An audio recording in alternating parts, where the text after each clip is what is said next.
Welcome back, everyone, to Vox Markets. My name is Paul Hill. I'm delighted again to be able to speak to Jamie Constable of Singers, one of the UK's finest capital markets experts. So welcome, Jamie. Hi, Paul. Great to be on again. Yeah, well, given yesterday's sharp sell-off on Wall Street with the S&P 500 down more than 4% overnight, largely on the back of a sort of like a slightly hotter than expected CPI print, was the investor reaction overkill, or was it sort of like more than justified? Well, as viewers will know, I've been more optimistic, I think, on inflation coming back in the States than I thought the market was. But obviously, maybe the market was moving more towards my point of view. Hence, we got the reaction we got last night. It was more the underlying. It was the core rate, as they like to call it, that was the one that shocked a bit. It was only because it came back at the headline from 8.5 to 8.3, but they thought it might come back to 8.1. But it was the core rate which went from. It was meant to tick up, but it actually ticked up more than expected.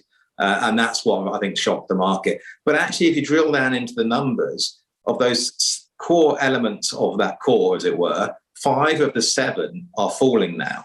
What drove it up was healthcare, lodging, which is basically rents and rental costs, and new car prices. New car prices are obviously quite visible. EVs have been, I think we've seen that a lot of the EV manufacturers, well, big OEMs have been putting up their prices because the cost of materials they're putting into them for the batteries are going through the roof, have gone up. But the other ones are quite difficult to tell. I mean, rents and healthcare in particular, what was actually happening. But I would classify those as more late cycle inflation, if you get what I mean. Housing is definitely late cycle inflation. Healthcare tends to be reasonably late cycle as well. And it's the kind of what we've seen, I think, in the States on wage inflation is maybe driving that. So I wasn't looking at for a number like this. Let's be honest. Just before we sort of like go to that, just on that lodging, on the rental, etc. I mean, it's a big part of that core CPI. It is. I mean, I think it's about a third if you put it all through like indirect and stuff like that. And from my understanding, the US actually calculate it in a really strange way because it's something like. Something like artificial, or it's some mechanism that is basically just it isn't what people are actually paying in their rental. It's something lodging. I can't remember what the terminology is. It's very difficult to calculate, I think, really, because to get the actual real information, the real numbers is very tricky. It's not like going and looking at shop price inflation where you just go around the supermarket and you can see exactly what's. But the point being is actually the data that they've used to calculate it, which is as a hypothetical, as you rightly point out, is massively lagging, and therefore reflects really sort of rental rates 12 months ago. It doesn't reflect what people are paying now, and currently, I understand the rental rates for houses have actually gone down a lot. So the reality of rental and lodging is down. Yeah, I think I agree. I think, as I say, it's a late cycle that's going up. 5 of the 7 core areas are now falling. Picking the turning point in markets is always, it's fraught in a danger to try and do it. I think I said last time we were on, the big number that drops out is the 0.9% that drops out of the CPI number with the October number. That's what we should be, and that's where I'm looking for it to start to accelerate down.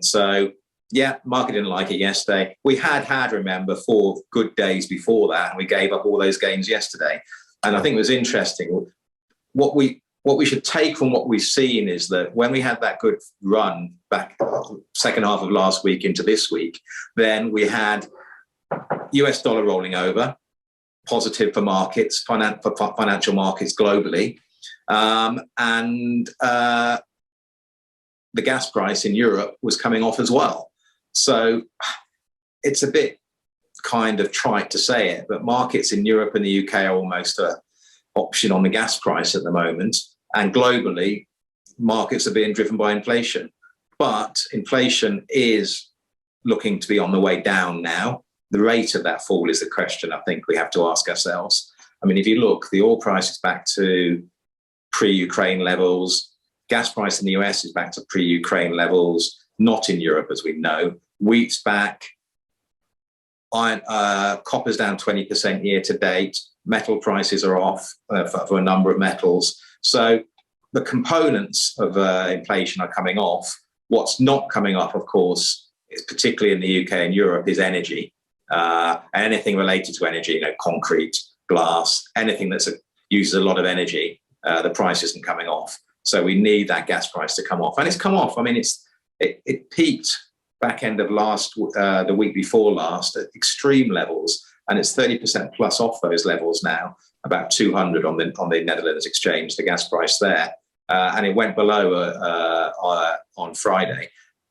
That keeps falling, then that inflation pressure will ameliorate. And that's the key thing. And that's what markets are looking for. But going back to the States, 75 basis points. I mean, it's in the bag next week, isn't it? They're going to do the futures curve was actually pricing in a third probability, over 30% probability of a 1% rate hike next week by the Federal Reserve as sort of like emergency measures. And I guess it comes down to your comments, which I agree with in terms of inflation at the coal face is falling.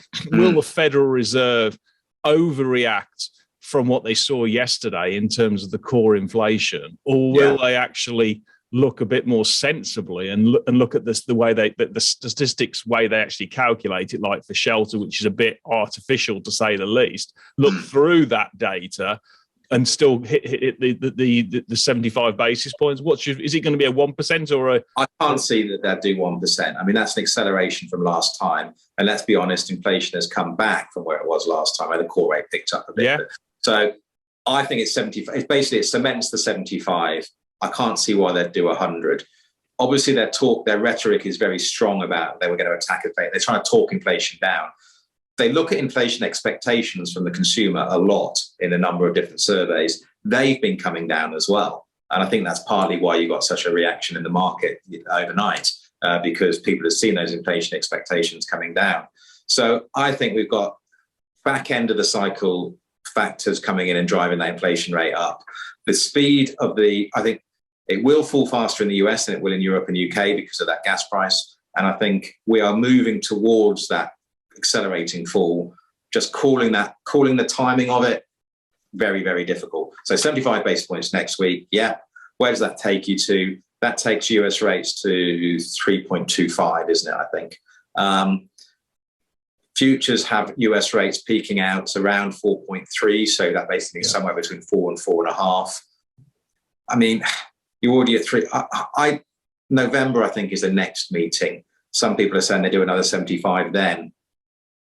I think they'll be tailing off by then. I think if you look at the US PMI, it's 44.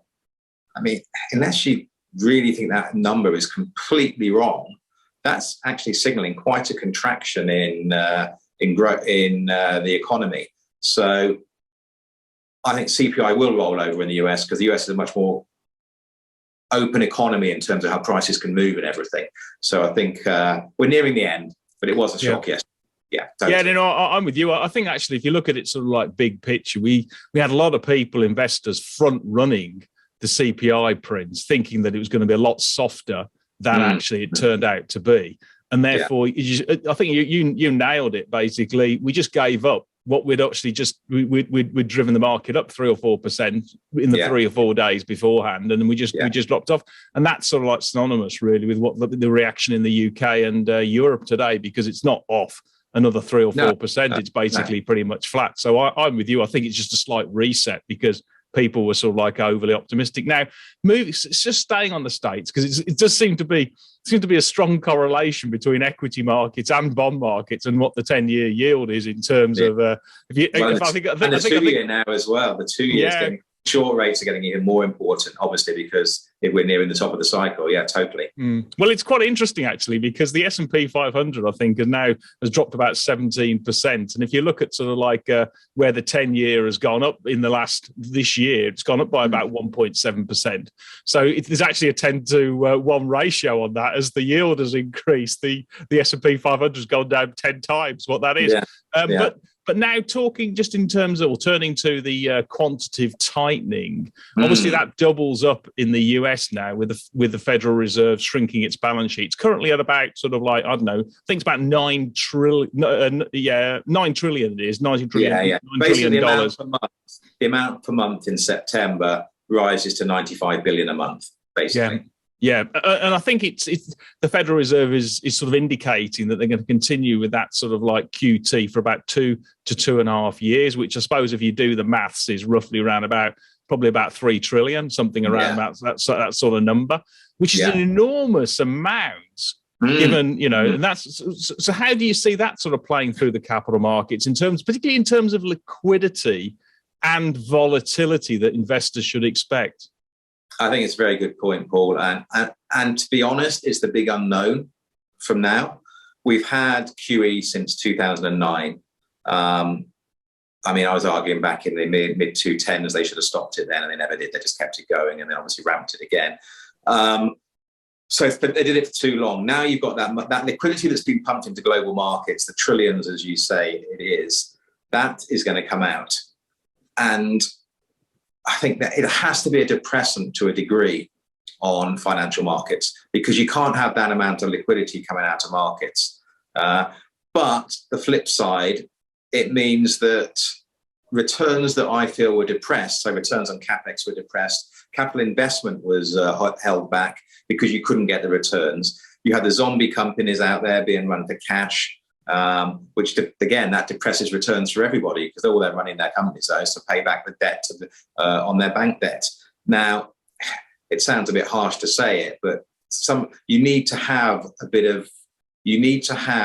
kind of evolution, I suppose, in the market. Those weak companies need to die off and stronger companies come through. And we haven't had that. That everyone was saved, as it were. Everyone was saved. And now, with that QT coming through, it's going to get tougher. The good will do well, and the bad will disappear. And we're starting to see it. I mean, what I term the kind of free money companies are coming under a lot of pressure because the banks are saying, well, hang on a minute, I don't see when you're going to get to profitability, so I'm not going to fund you. And the equity markets are going, well, the share prices fall to an extent that maybe they can't get funding because the market cap's too small. So you're seeing that happening, and it's a bit Darwinian, but yeah, that's what we're going to see it happening. Now, actually, I would argue that in the short term there will be some pain, and stock selection will be absolutely key during that period. But actually, looking on a 2-3 year view, it's positive for markets because you'll have the winners coming through. I think return on capital will increase, returns on investment will increase, and we've had this suppressed level of capital investment around the world. I mean, taken up to a degree by China coming in and providing, obviously, goods for everybody. Now we've got reshoring, nearshoring. Capital investment in the States is up something like 3 digits % year on year because people are bringing stuff back. That's good news in terms of, reindustrialization, actually, in the West to a degree.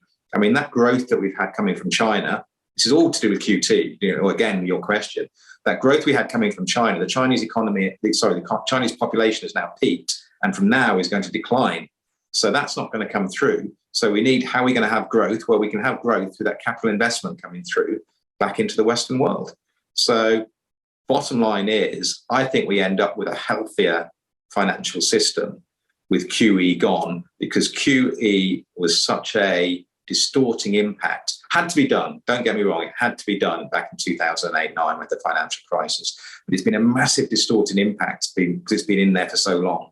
And now we can move forward with moving back. It's back to the future, isn't it? Almost, as it were. I presume QT is going to be as a net deflationary. I mean, you could say if you're taking capacity out the market in certain industries, then yes, that's going to be inflationary because you're going to have a less supply. But actually, if it's going to sort of like hit things like housing, and it's going to hit things, as the cost of capital goes up and asset prices, and presumably it's going to be and it's going to cause more unemployment. It's going to be deflationary. Yeah, it should help from that point of view. I definitely think it should help from that point of view. Back to your question, I didn't answer on volatility. I think volatility, yeah, we've seen it. Look at the volatility in bond markets. My God, I mean, it's huge. I mean, August, we look back at August, my God. I mean, obviously through July, rates went like that. And for the first couple of weeks of August, rates went down. But then they just absolutely roofed it, especially again at the short end.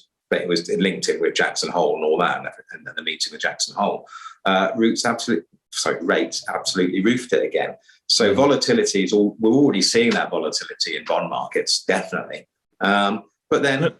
And then on that volatility, presumably the exchanges are going to do pretty well, and likewise the sort of like the TPI caps of these world, the interdealer brokers, IG index, you know, the people like that, they should do well out of it. Just turning now to Europe, or turning down to the UK, we've had lots of unprecedented news. I mean, last week was incredible. Obviously, we had a new prime minister. We had obviously the end of the week with the Queen, but in the middle, I mean, Liz Truss announced it over in Westminster, this unprecedented price protection scheme for energy of estimated 150 billion pounds to fix price of electricity and gas for sort of 2 years. What's your sort of view on that, and how is that going to keep a lid on inflation, and what's it going to do to sterling? Because if we're not careful here, we're already getting over 100% of GDP, but debt to GDP levels. I think it had to be done. I mean, we've got to the stage where, because of the mechanism of how the energy price is set in the UK, which at the time it was done was set to encourage renewables, but obviously the world's moved on, but the scheme hadn't, because the marginal price is what everyone pays. We had to do something to protect the consumer, because you couldn't have it going up to £5,000 and stuff. I mean, there wouldn't have been a UK economy. So I think that had to happen. What does it do to inflation? It takes 400 to 500 basis points off inflation. It's quite interesting, because the flip side of that is that you think about the government's got two sides to its balance sheet. I mean, on the payments they make out on the cash flow statement there, that will actually benefit them to the tune of potentially 30 billion in 1 year. So the net, you have to net off the fact that pensions with triple lock, all the inflation-linked benefits that are paid out, they will now increase by that amount less that the inflation peaks out at. So that's actually a net bet. So you get that benefit to net off the actual cost. You say it's 100, 150, it could be 100. We don't know what the cost's going to be. They've actually got an open-ended commitment now. Yeah, I know, it's uncapped, isn't it? It's incredible. It's completely uncapped. It's straight out. That's straight out of the sort of the South American book. That is. Oh, it is. Yeah. They could. Let's write a blank check and let's just keep printing money. It's a bit scary from that point of view, but they're doing the same in Europe because they have to. I mean, France has already spent a fortune. I mean, the power prices are only up 4 or 5% in France. They protected the consumer completely. So it had to be done. I mean, just to put it in perspective for investors, etc., or for listeners. I mean, 150 billion pounds is more than they spend on the NHS each year, which is by far and away its biggest department. I mean, that is just colossal. It is, and it's twice the size of it's twice the amount that was spent on the furlough scheme, for example, as well. Yeah. So if you look at the pandemic, it's a huge amount of money, and they don't know how much they're going to spend. That's the issue. That's part of the issue. So if the gas price does stay high, then it could, and if it goes higher again, then you're in a bit of a mess. Personally, I don't think the gas price does go higher again. I think the gas price in Europe is artificially high at the moment. I mean, Germany is 85% full in terms of their storage. France has said they can get through a normal winter, but they will. I mean, they've said it today. I think that they will expect the high energy users to be told to turn down usage this winter. So I wonder whether Putin has almost overplayed his hand a bit then, because of course now he's not getting those revenues. Now he's turned it off totally. So he's not getting any revenues, which of course he needs to, especially when he leaves all his tanks behind, when he retreats, he needs to fight the war. So, and we've also had some rain in Europe and the UK, so that's going to help sort of like the hydroelectrics and the nuclear out in France anyway, isn't it? Because that exacerbated the problem. Yeah, exactly. And it's cooled down a bit. So power usage drops from when it was in the summer because you haven't got the air conditioning and all that kind of stuff turned up as well. So back to the UK and that scheme. It takes 500 basis points off inflation. We're still, I'm afraid, for companies waiting to hear what the scheme is going to look like, and it looks like it's going to be delayed, which is bad, which is not good news for especially for SMEs.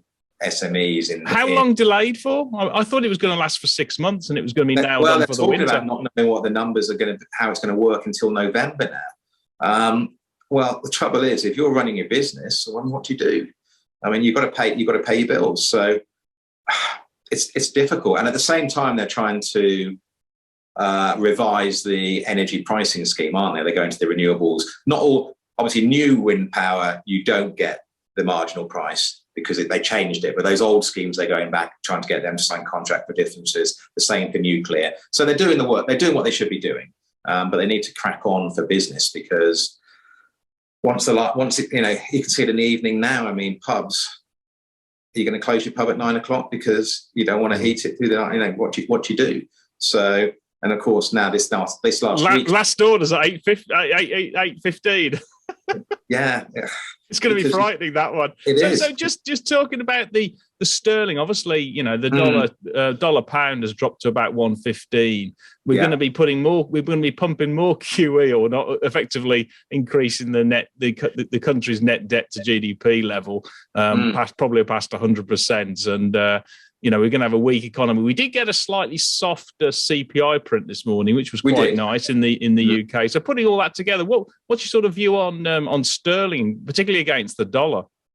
Well, yeah, I mean, the euro and sterling seem to be in a fight to be who can be the weakest at the moment. No, I think the yen's worse. The yen's winning, yeah. Well, the old carry trade's back, isn't it? You borrow in yen, sell the yen because they hold it you borrow for next to nothing in yen, sell the yen and transfer it into dollars or whatever, dollars at the moment. So that's back. But yeah, the yen is winning. What do I think?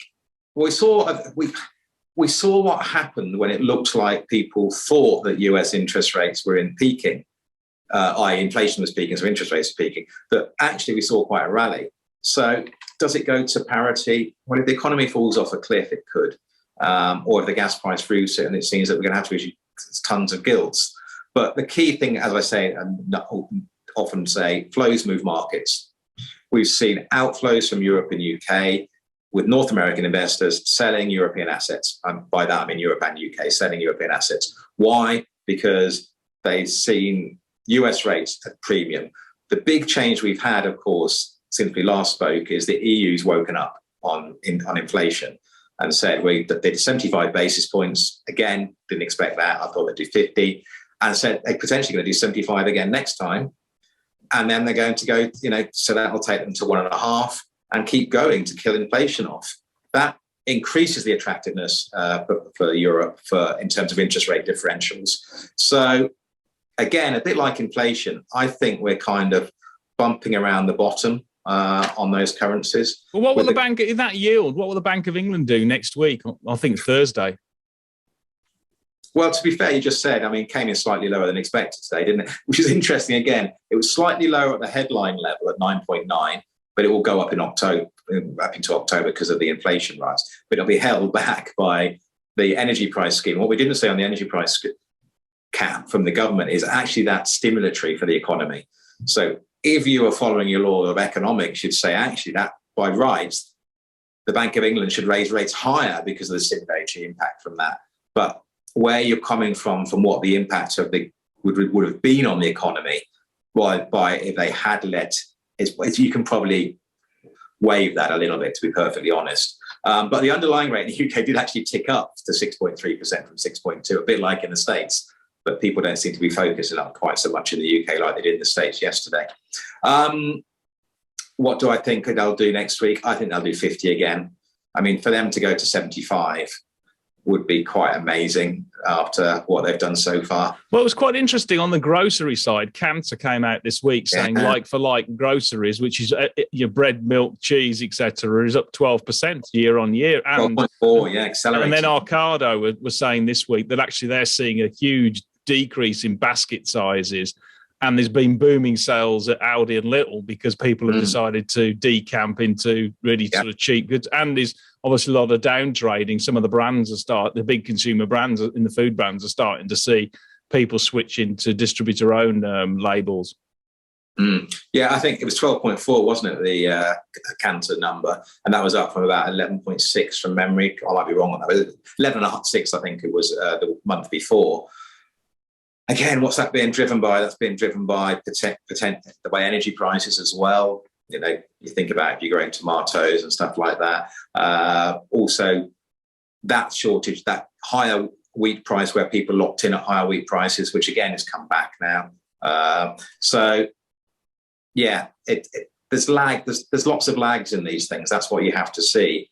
On the Ocado one, I'm quite interested you mentioned that. They said that the basket size has fallen by 6%. Well, actually, you have to think that, hang on, if the basket size is falling by 6%, the prices are up by 12. Yeah, volumes are down even more.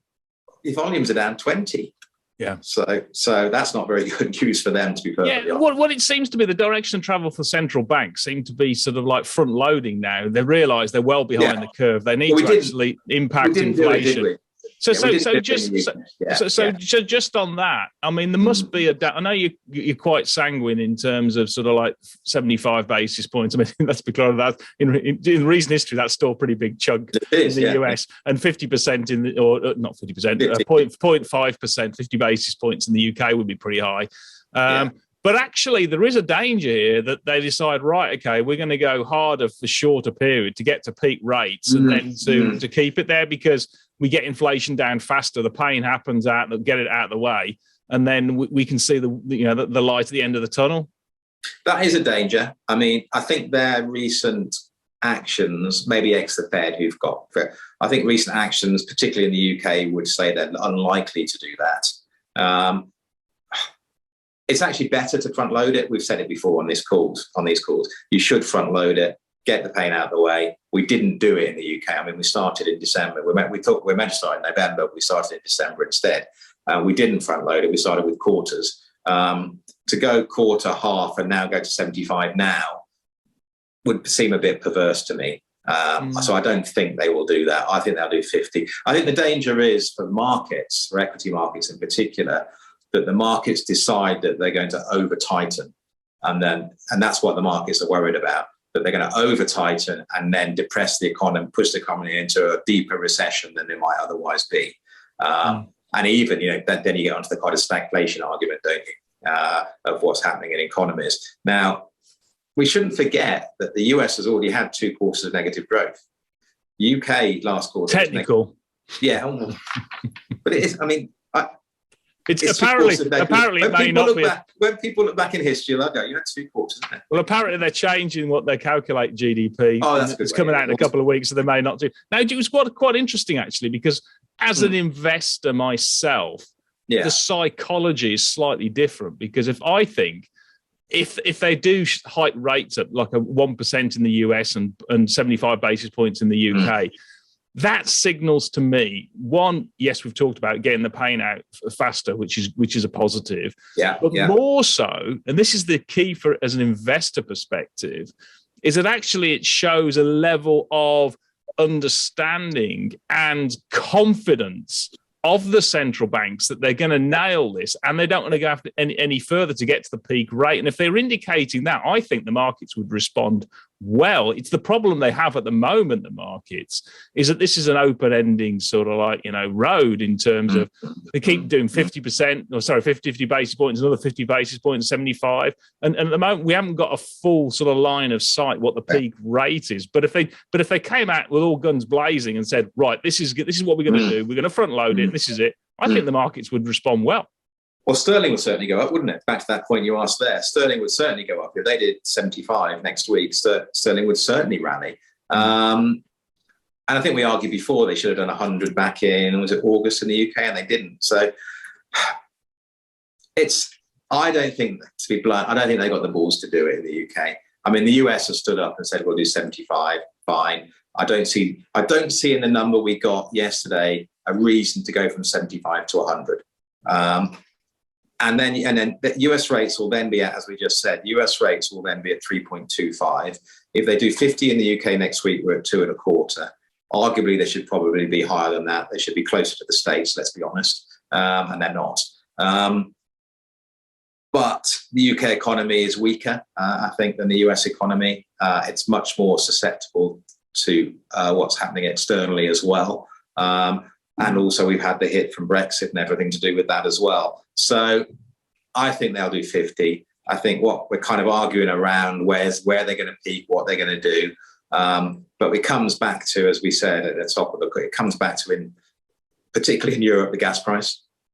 And generally for the world, for the financial markets in general, inflation and how fast it comes off.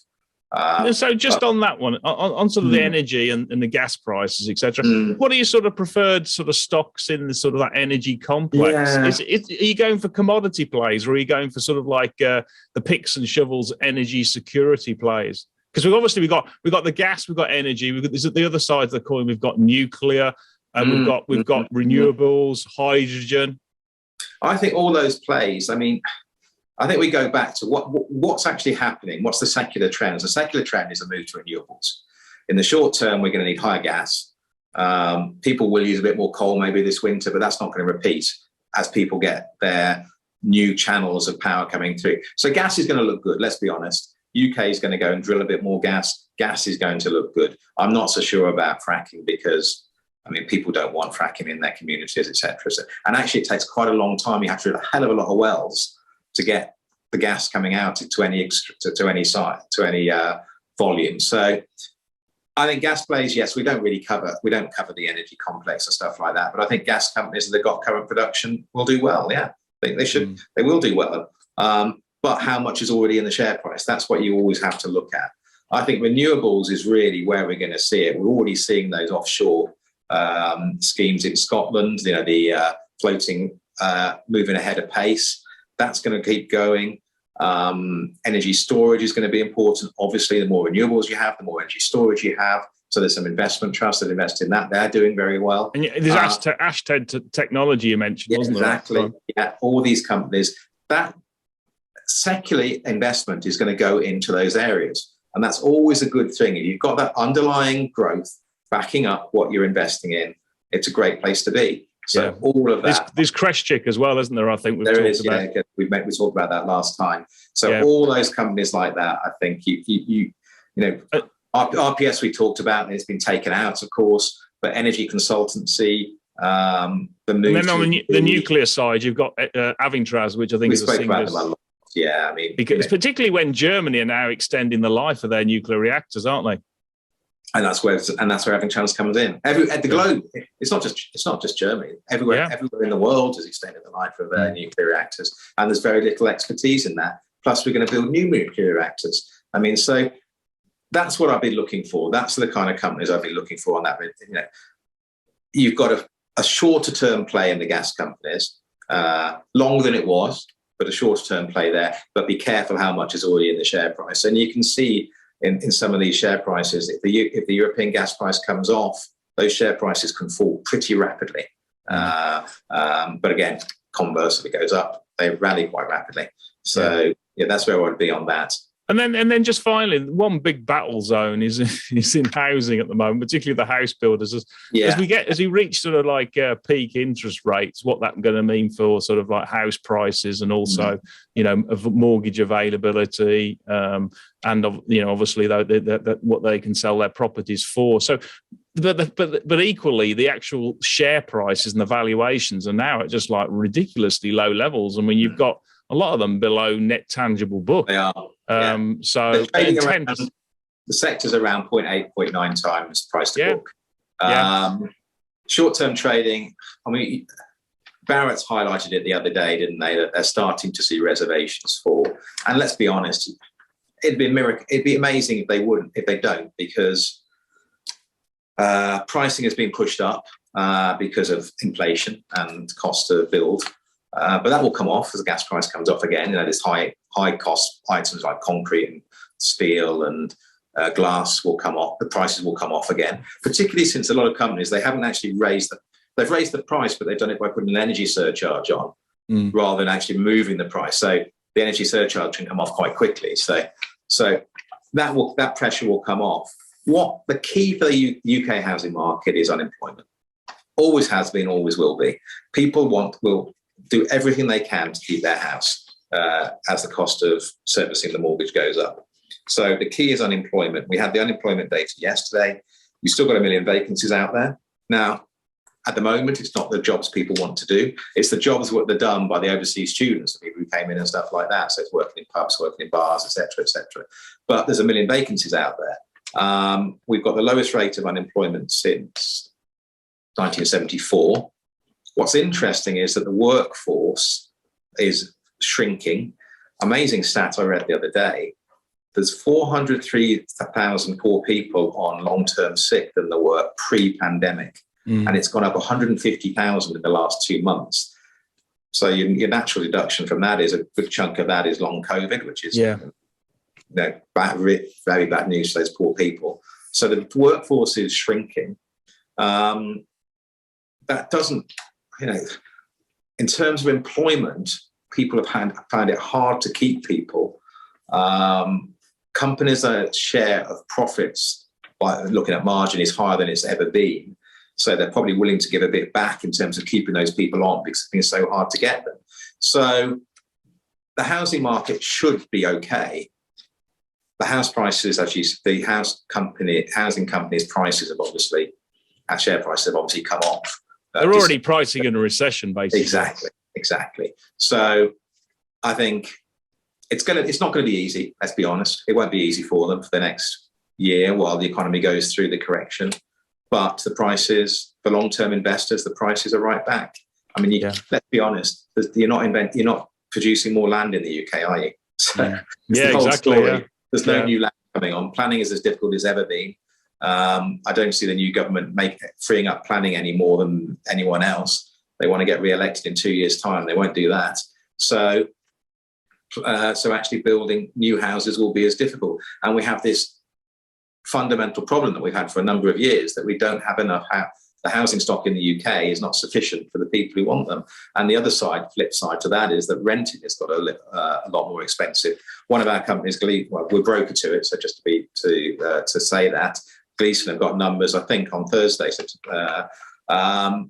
their adage is that a couple, both on minimum wage, can buy one of their houses. And that still holds even with interest rates going up, because at that level of the market, obviously, the living wage has been going up quite aggressively. And rental, and the flip side to that is renting has got a lot more expensive as well. And the final point I'll make on that is that if you buy a new house, the energy cost of owning that house is massively cheaper than living in. And if you're moving from an old council house to a new Gleeson house, the energy cost of that is heaps and lower. Which is important on a life of 50 to 100 years house. Yeah, exactly. So I think, the demand will be there, but it's going to be, you can't get away from the fact that it's going to be tricky, and that's what the share prices are saying. Yeah. Overlay, there's also a bit of M&A, which we haven't seen for a few years. We've had Vistry buying Countryside, I think it is. Yeah. So, all right. Okay. Well, I mean, I think with you, I mean, in terms of looking at short term and long term, I mean, yes, there's going to be more volatility, less liquidity around the market as the Federal Reserve drains a bit of QT out the actual system and interest rates go up. But actually, a lot of the prices have reset on some of the shares, like the Housebuilders, etc. And it's sort of picking the right spot, isn't it? So and volatility equals opportunity. Be careful. Stock selection is key. Balance sheets, again, don't forget, when you're looking at those stocks, look at the balance sheets, look at the cash flow of the businesses, because banks are going to tighten their lending criteria. Well, they started back in February, I think, to be honest. So they're tightening their lending criteria. So you don't be careful about those over-indebted companies. That would be my key point to make if you're going into a more difficult environment. But volatility equals opportunity, let's be honest. And if you pick the right companies, and you're investing for the future, then you can make a lot of money from here. Yeah, short-term cautious, but long-term bullish.